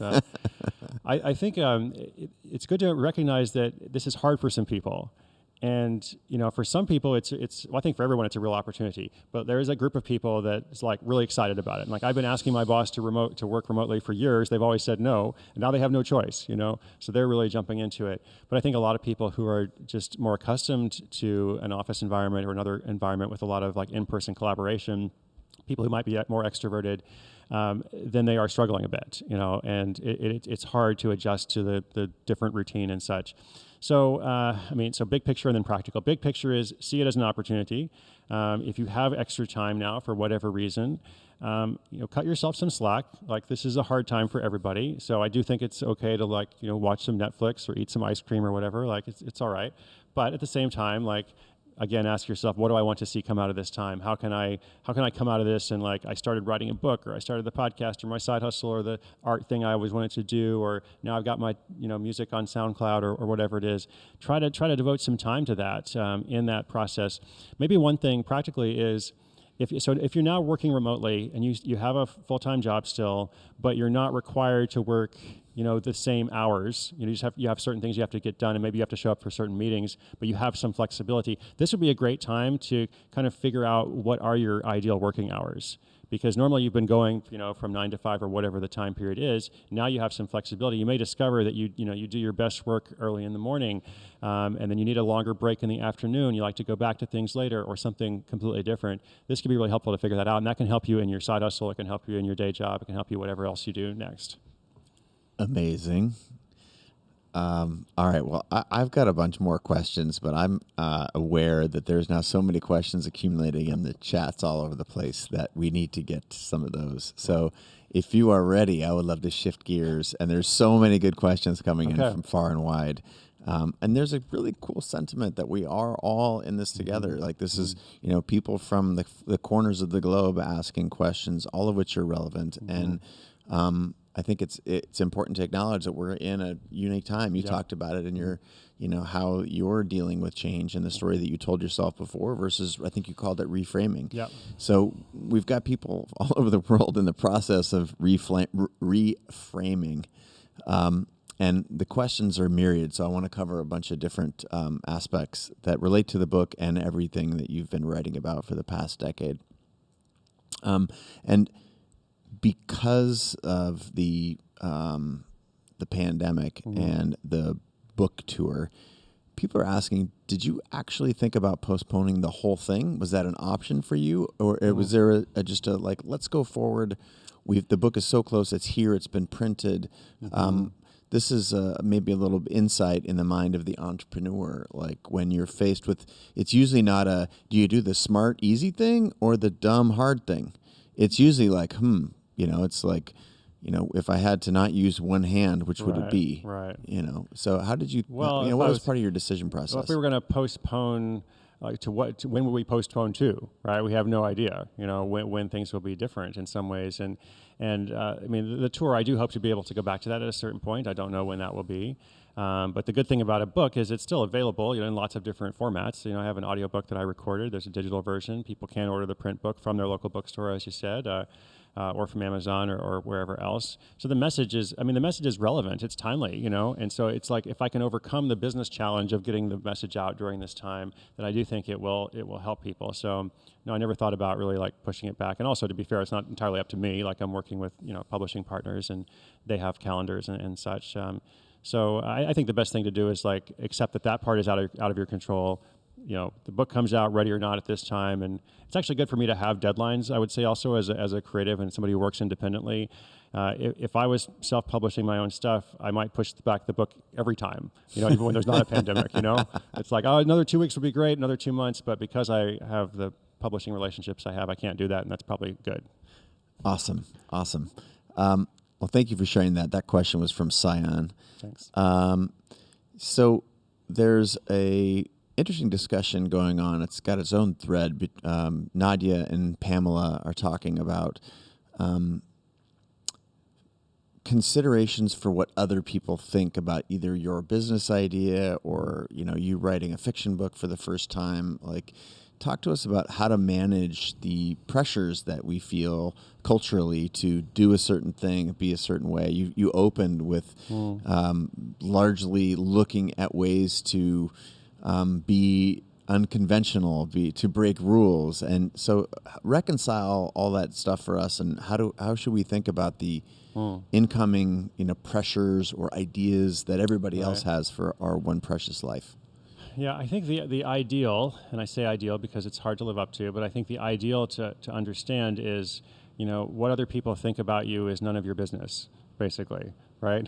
This shouldn't affect what you are doing. And again, I know it's hard, but if you keep that present, then that can be a little bit helpful. Ultimately, I think of it the same way I think about fear or anything that I am afraid of, anything that is holding you back in terms of that inhibition or insecurity, of which I have a lot. I try to think of it as this is here, this is present, and here's what I want to do. And am I going to allow the fear, the insecurity, or what people think, or their projections on me, the issues that they have that they are expressing in their comments or their judgment of me, am I going to actually let that prevent me from moving forward on something that is important to me? I think you have to remember that about projections. Like oftentimes when somebody's doing something new, they're starting a new project or going in a different direction or making a shift in their life, that can be uncomfortable. That can be uncomfortable to the people around them, because sometimes they look at what that person's doing and they're like, they have a sense of envy, actually. Like they're like, I want to do that, but I didn't make that choice, And so what happens in the end often is they come around. Some of the people who are a little bit judgmental or critical, they see what you have done with it, and they're like, okay, maybe so you're a role model in that way. You have to just move past it. Don't pretend it's not there, but you have to just let your decision, like your goals and your the course that you chart, lead the way. Amazing. I want to invite you to tweak your mic a little bit. Oh, so thank you. Sorry. Yeah, that's okay. It's just a little more toward you. There you go. Sorry. That's all good. Hannah asked a very practical question. Hey, how do I get that free book that you mentioned? So we're building an online book registry at moneytreebook.com. It's not ready yet, but it will be ready very soon. So keep checking back within the next week. It should be up. Moneytreebook.com. Yeah, and for the people who joined late or missed that part of your presentation, can you recap that for us? Yes, of course. So we're building the first ever blockchain-enabled book registry that will allow book donors, to connect with anybody who's in a situation of financial struggle and would like to read the book, but can't get it for whatever reason. So if you're in either group, you'll be able to come and you can register to receive a book, or you can choose to buy copies of the book for these people. And we just like the idea of an experiment of seeing like what kind of goodness can we create from this, and maybe nothing will come of it, but maybe something really big will come of it. So it's one of those risks like we talked about earlier. Awesome. Thank you. Chris Hope wants to know, are you doing some workshops on this? I'm guessing it's probably like you want to make sure to get the book out there, but is that something that you have in mind, or where's the best place for people to tap into the community that you're building around this new book? Yes. I'm going to be doing stuff every single day. I'm going to be doing a daily Instagram live. You can follow me at 193 Countries. I'm going to be starting a new series that I think will actually be on YouTube. I haven't announced it yet, but I just did, so it will be there. And that's going to focus specifically on finding opportunities in the time of uncertainty. I'm going to be doing some other live streams. You can follow me at chrisguillebeau.com. Anything I announce will be there, or on my Twitter or Instagram. Awesome. I know Chris and lots of other people in the chat room are going to be happy to hear about that.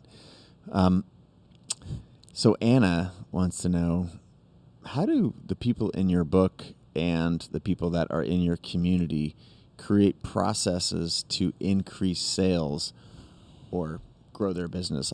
That's my little insert. Okay. Without burning out, because there's so much to be done. Sure. Anna P wants to know that. Yeah, great question, Anna. So this is the kind of thing that we could spend a lot of time on, and delve into the specifics of your business, because some of it may relate to that. But I would say big picture, there are so many things that can be done, and you won't be able to do all the things. And in fact, trying to do all the things is always a mistake, always a mistake. But it's especially a mistake for anybody who's really busy and has a day job and has other responsibilities. And those people are actually my market. Like when I started the podcast, I was like, I'm making this for busy people, who don't have 40 hours a week to spend on their project or whatever. And so when you have that limitation, that constraint, that can actually be helpful, because you realize I can't try every single strategy. I can't be on every different social network. I can probably be on 2, maybe. I could be on 2 and do a good job with that. So I think imposing these constraints is good. And then as for increasing sales, well, you're probably trying a bunch of different stuff depending on what your business is. And I think it's important to pay attention to what's working and then just do more of that. And just do more of what is working. Like figure out, okay, if this is the thing that's bringing in, if it's a classic 80-20 rule, it really does apply in this kind of market and with side hustles. Wherever things are working, do more of that. Ask if there's a way to create an extension of your product or your service. If you have a product, is there a way to provide a service around it? Or if you have a service, is there a way to provide a product around it? Those are a couple of things, and there's a lot more, but that's where I would start. Amazing. Mary Ellen wants to know, have you always had this sense of curiosity and abundance instead of asking questions, quitting early, thinking in a scarcity mindset? Is this a learned thing, or is this a trait? What was that person's name? I'm sorry. This is Mary Ellen. Mary Ellen, thank you for asking that question. That's a beautiful question. I think I have, so there were two parts to it. One was the curiosity, and the other was the Just the curiosity, abundance. abundance That's versus right. scarcity. Okay, great. So is this a Yes. trait, or is this something that you taught yourself or learned? I don't think I ever consciously taught myself anything. I think I just experimented. I think I was always curious to a degree. I had, like a range of early experiences including being a juvenile delinquent and dropping out of high school, and a whole bunch of other stuff that came after that. Not to say that that's like the formative experience everyone should aim for, but I also don't regret any of it. So I think I always had the curiosity, but I really liked what she said about abundance, because I do try to have that mindset now, and I don't think I always did. I think if the opposite of abundance is scarcity, I think there are a lot of times in my life that I kind of live from that model of, a zero-sum game, or, if somebody else is winning, then I am losing, or comparison, to other people's success and such. So that's something I've been trying to work on. I think you kind of just grow with it as you go. The beautiful thing about this kind of work, whether it's the kind of work that like I'm doing and what Chase is doing in terms of creative work, or if it's just some, one of these like random side hustles that I talked about, with both of them, competition really isn't a factor so much. It's like there's room for lots of people to do lots of things. Somebody could go out tomorrow and start competing with the parrot behavioral ebook seller, and she would still be selling ebooks about parrot behavioral modification.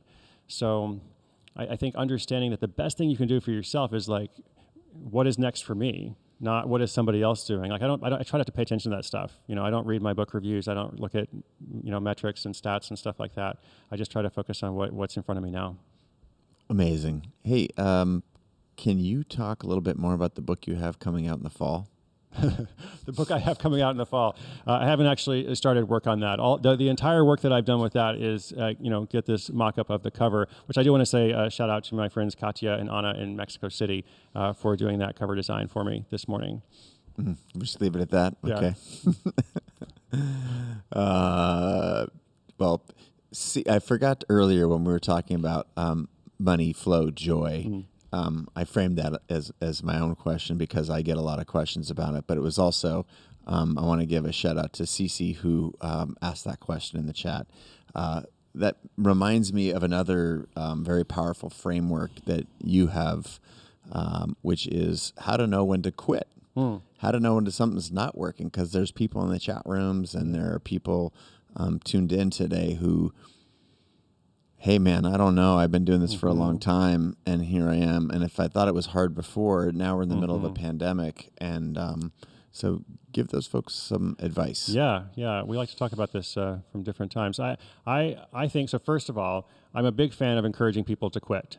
I'm a big fan of encouraging people to give up on stuff that is not working or is just not, not the thing they're supposed to be doing now, or not what they are enjoying. And I feel like this is not said enough just from the top down. I feel like people are always talking about, just keep going, just keep trying, just persist. And that's terrible advice for so many people in so many situations. Think about that example of the flight attendant. Is that person just supposed to keep, writing to more and more airlines, trying to get a better job? Or are they going to be better served by doing something different? I think every person watching is like, they need to, if they really want to get ahead and get out of this situation they're facing, they need to do something different. So big picture, big fan of giving up on stuff. Nothing wrong with that. I think what you're talking about, Chase, is so if you're in a situation where you can't decide, like I've got the project, is it, do I keep going with it? Do I try something else? I'm indecisive. Then the kind of rubric or the model that we look at is just a very simple two-part question. First of all, is it working? And second, do you still enjoy it? And if something is working and you enjoy it, you don't even have to ask that question. If it's not working anymore and you don't enjoy it, then you stop and you do something else. Like, that's the easiest thing. And you only have to do more analysis if the answers are in conflict. And so if something is not working but you still like it, then you have to acknowledge reality. And you have to say, this is how things are. I can't just pretend.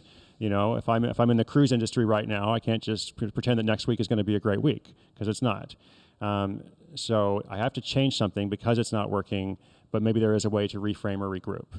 And then the other way is like, if it's actually working great, but you don't love it, well, life is short. One way or another, you're going to have to make a change at some point, or you will be miserable if you just keep doing something you don't like. So eloquent. It's just like a scalpel. It cuts right to the important stuff so fast. Thank you for sharing that, Thank you. Chris. Thank you. Crystal M wants to know, is the money tree appropriate for teens and or tweens? I think it is, actually. I think it is. I actually had a number of teens and tween readers in the advanced reading group. And so obviously they will be the judge of that, but I wouldn't hesitate to recommend it.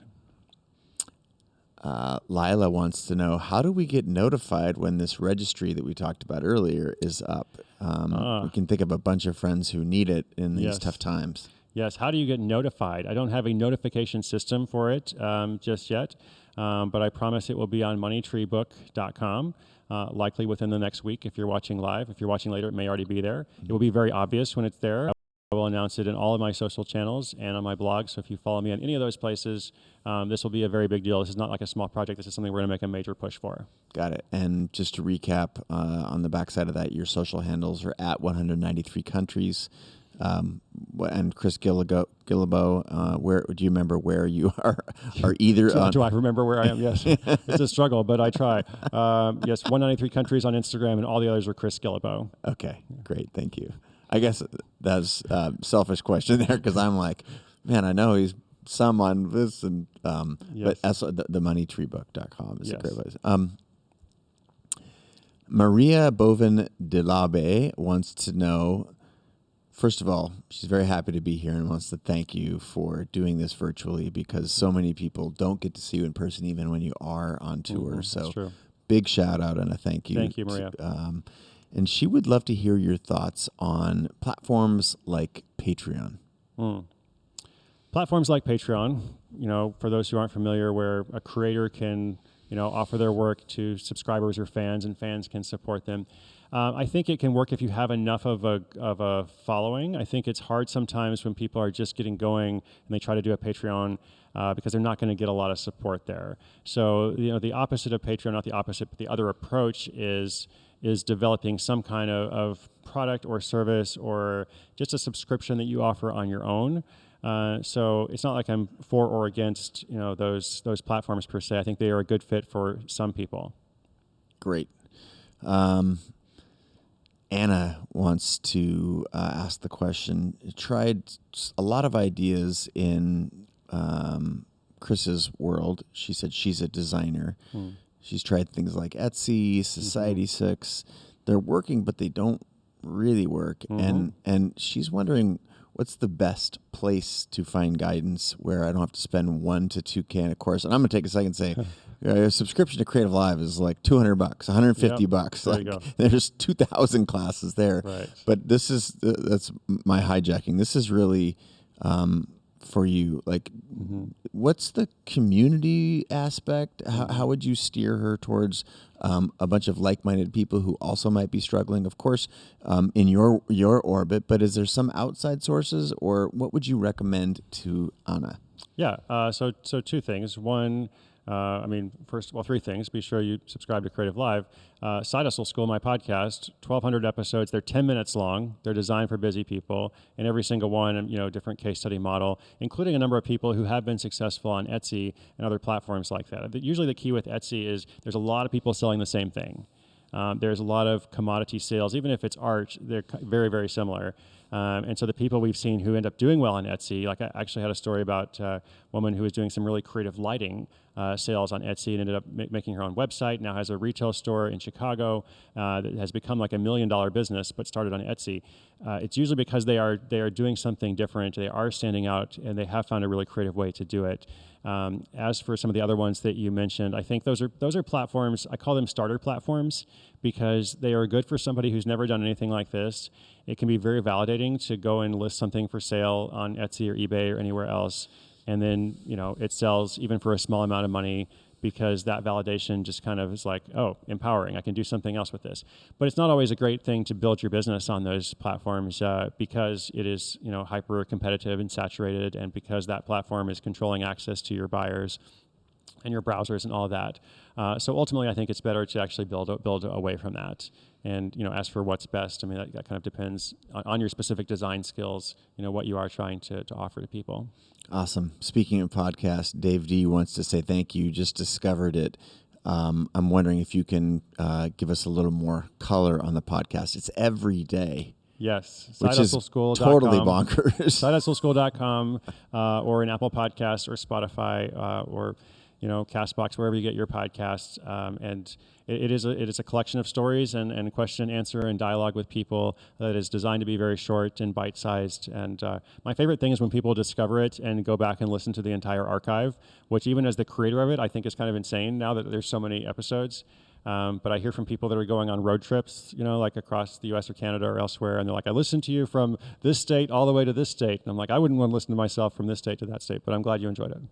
Awesome. Thank you. Sydney wants to know, do you have advice for young adults/teenagers who want to dive into their own startups? Great question, Sydney. I'm not sure my advice is much different. I think if you're in that place, then you have access to a lot of the same stuff that a lot of the people that I've featured. Like, you don't have access to a lot of money, which I assume, but that's good. Somebody else asked me the other day, here's an example of like a question with incorrect thinking. Someone said, I have $5,000. Is that enough to start my side hustle?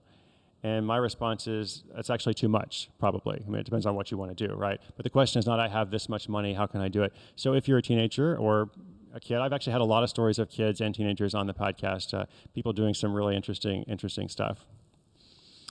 Fantastic. Thank you. This is either Jan or Jan. I don't know what country this is coming in from, but wants to talk about the process of writing. I'm guessing this person might be interested in writing their own book or writing a blog. You talked about having publishers and whatnot, but Jan or Jan wants to know, did you have someone help you with the process of editing the book? Well, I'm fortunate to have an editor, and that's what the editor does. But I do all the outlining and drafting and writing myself, and then I get feedback from them and go back and do it some more and such. So even if you're not working with a traditional publisher, I think it's very helpful to get advice from a person who actually is a professional editor, not just your friend who has some comments. Those may be valid comments as well. But I think it's really helpful to kind of go through that process of getting constructive feedback. Justine wants to say, Justine B., Chris, your dry sense of humor gives me life. So thank you. Yeah, I agree. Like, your personality, your sense of humor Justine. is unmatched. Thank you. You're awesome. There's a couple questions about the World Domination Summit. Oh, cool. Can you fill us in on the latest, the status of the Yes. of WDS? Great. So World Domination Summit, for those who don't know, it's this gathering we've been doing every summer in Portland, Oregon, for awesome, remarkable people such as those who are watching or listening now. Chase has been with us at least 2 or 3 years, I believe. And so we've been going for 10 years. We have main stage keynotes like Chase Jarvis and others. We have lots of little workshops and breakouts, meetups and parties and such. And this was going to be our 10th and final year. We announced last year we've done 10 years. We wanted to actually end well rather than keep on going forever. But like so many other things in this world that we're in, we are postponing. So it is postponed, not canceled. We are now going to do it in the summer of 2021. So WDS 2020 will be held in June 2021. You can go to worlddominationsummit.com to learn more. You're going to still call it the World Domination Summit 2020? TBD. Fortunately, we learned a long time ago to not print the date on any of the swag or anything else that we print, so that's good. But we will see. Laura R. wants to know, all these new technologies that are available to us are wonderful, but how does anyone possibly keep up? Doesn't that make finding your target audience more difficult? I do not try to keep up. I mean, I don't know what you think. What's your answer to that, Chase? Trying to keep up is, it's a fool's errand, right? Yes. It's just, I like to, this is where that part, intuition, like what feels good to you. Yeah. And every once in a while, to me, you work really hard and essentially you're putting blinders on, and every once in a while come up to see if there's anything new that you can incorporate. But if you're always looking over your shoulder, it's bad for your neck. First of all, you need to be focused, and that's one of the reasons that horses have blinders. I think they work great for people too. It's one of the your focus and your attention is arguably the most powerful thing you have, whether you're placing it on a person that you care for or your business. Attention is everything. So to me, getting distracted with the next new platform and technology, and it doesn't work for most. But this question was for you. You kicked it over to me, Chris. But I have the same answer, though. I mean, I have basically the same answer. As there's so much that I don't keep up with, and so much that I don't do well. So it's not even a question of keeping up. There's a lot of stuff I don't do well because of the structure that I have. I don't have a lot of employees. I'm fortunate to work with a few people, but I don't, I'm not a good manager. I don't want to create a company. And so as a consequence of that, there's a lot of stuff that I just can't do or can't do well, and I've accepted that. I try to focus on what I'm good at, what's in front of me, what my goals are and such. And there's a lot of platforms or networks that I'm not on. There's a lot of stuff other people do really, really well that I respect, and I look at them and I'm like, that's cool. I wish I could do that. But to do that, I would need to have, built something different or to make different choices in my life. So ultimately, a lot of what I do is like, what is the life that I want to live? How is my life and work integrated or aligned in that way? And so I would say, the question is, how do I keep up? Don't try to keep up. That is a fool's errand, to use Chase's phrase. Someone smarter than me said that. I'm ripping that off for just sure. Claim it. It's okay. Okay, great, perfect. Brenda wants to know about creating online courses using Teachable. Is there a better platform? What do you recommend? Any ideas you can offer? There are a lot of platforms out there. I don't know that there is a best platform. The best It's kind of like, Chase, what is it you say about the camera? Like, the best camera is the one that you have, right? Yep. If you like Teachable or another one, then that's great. I think with the question, what's your content? What are you teaching? What are you hoping to get out to people? And then how do you match the platform to that? There are many. Awesome. It has been brought to my attention that it's your birthday. It is not my birthday, but it will be soon. But thank you. The internet says it's your birthday on your Wikipedia page. Yes, the internet is advanced in time. The internet is 3 days early. Okay. So you do the math, and then everyone who's on this broadcast, go wish Chris. But you can wish me a happy birthday still. I appreciate it. Thank you. People are wishing you a happy birthday. Thank you. Surprise, surprise. Thank you.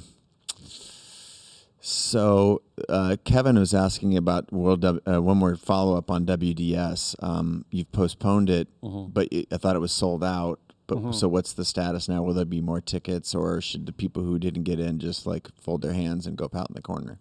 I don't think they should pout in the corner, but we don't really have an announcement for that yet. Right now, it's just kind of we just made this decision to postpone, or the decision was effectively made for us, of course. So there's a lot of stuff that we have to figure out on our end. But if you go to worlddominationsummit.com, that's where we'll have any future announcement. Awesome. Dana, this question is from Dana. We're going rapid fire here because I'm aware of our time. Okay. I know we need to get you onto your next event, but Dana wants to know. It's back to the point we touched on earlier, but Dana comes at it from a slightly different way, which is just these outside pressures. When you first start out, if you don't have friends who are entrepreneurs or others who have side hustles, you tend to get a lot of, hey, don't quit your job, or you can't make money that way. How do you let that affect you? Or and thing one, how do you let it affect you? And then thing two, where do you turn to get different advice? So first of all, I don't always tell people to quit their job. I mean, a lot of what I encourage people to do is, in whatever situation you are in life, what can you do to start creating more economic security for yourself so that you have the option to do something different in the future? So it's not so much about walking away from your job right away, but still I understand what you mean about the pressure of somebody you can't make money doing this or whatever. So maybe two things. One, even if those people are your friends, you don't necessarily have to get counsel or advice from them. If they are negative, you can just kind of do your own thing. Also, even if they are your friends, maybe you need some new friends as well, in addition, or in place of. That's for you to decide. So in this time that we're in now, it's really interesting because people are connecting virtually and digitally in so many different ways and forums. And I would say start watching more Creative Live. Start hanging out in other groups. Like what other meetings can you go to? What other communities can you find and such? And one way or another, you need to find people who are supportive of your goals and dreams. And I think even like just watching this, if you can see in the chat and other people that are here, you can tell that there are other people like who see the world in the same way, who have the same values. So understand that you're not alone. It is different than when I was working for myself 20 years ago. I didn't know a lot of people, as I said, who were doing it, even though some were, but we were all kind of isolated. But now, there are a lot of people just, asking different questions and trying different stuff. So you're definitely not alone. Awesome. I'm trying to get through as many questions I need to as go faster. possible. Sorry. Sorry. Actually, people are loving the long answers. And so it's my job to make sure that the right questions get asked. You just go ahead and do the answer that you want to provide. Nadia asks, well, first of all, it's a comment. Chris, you have such a lovely message. Thank you. Thank you, Nadia. The second is, do you struggle as someone who helps others so much to set boundaries for yourself? I do. Sure. I often feel really guilty or bad, or I don't know what the word is, probably something more eloquent than that. Because I'm frequently behind in getting back to people, and people will contact me about stuff, and then I'm negligent in replying because of all this other stuff I'm trying to do, and I don't like that. It's like a constant struggle, and I haven't really found the answer because I don't want to like put boundaries that say like you can't contact me or whatever. Like I'm too busy to respond to your email. I'm very kind of offended by that in a way. And at the same time, it's like the reality of like I can't spend 12 hours a day just doing emails or whatever. So it's I don't know. It's a struggle. I don't have the full answer for it. Well, you do a pretty good job of scaling your advice and help and communication, writing books, whatnot. Your daily podcast.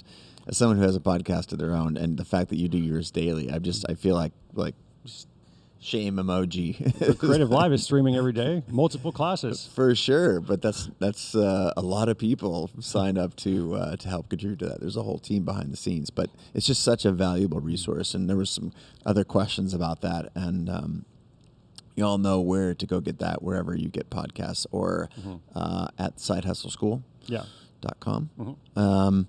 Speaking of side hustles, Dwayne wants to know, are there side hustle groups out here in the world like in Los Angeles? And this is a recurring question. We've got other people want to know how to get together with other side hustlers. Yeah, we actually have had, to go back to World Domination Summit, we've had WDS, WDS local groups meeting in different cities, some more active than others, and a lot of people there are side hustling, so that's one opportunity.